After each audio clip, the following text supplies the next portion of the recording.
koronasyon ng mabintang imahe ng Mahal na Birhen ng Fatima. Magsitayo po ang lahat.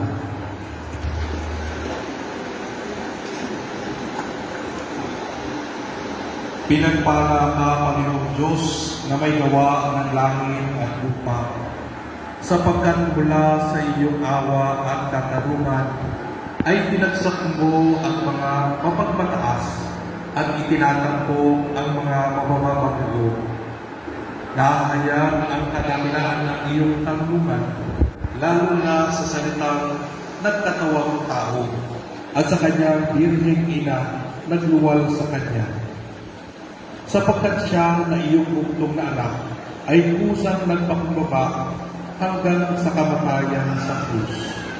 At ngayon kasama mo sa iyong kaharian, nakluklok sa iyong kanan, nagniningning walang hanggang kaluwalhatian, ang hari ng mga hari at Panginoon ng mga Panginoon. Gayon din naman ang kabanal-banalang Birhen na nagpakumbabang tawagin ang sarili bilang iyong aliping ama, ay iyong hinirang upang maging ina ng marurugos at tunay na ina ng lahat ng may buhay.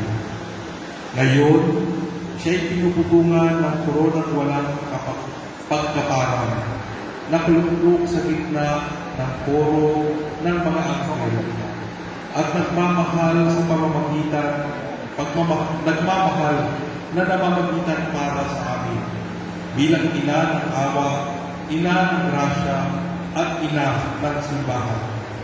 Mapagpalang Diyos, lingapin mo kami iyong mga lingkod na sa pagpuputong ng koronang ito sa mahal niyang larawan ay nagpapahayag sa iyong anak bilang hari ng sansiguro at sa mahal na bilang aming ina at reyna.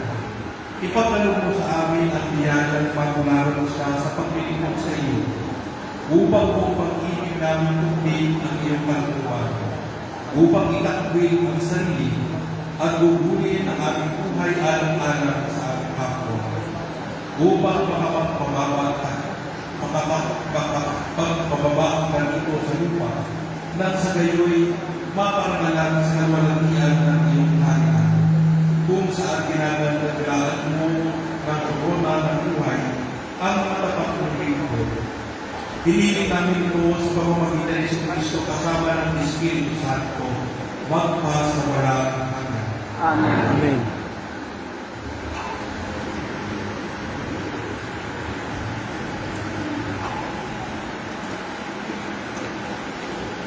Marcia, dito sa dagat.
Viva la Virgen! Viva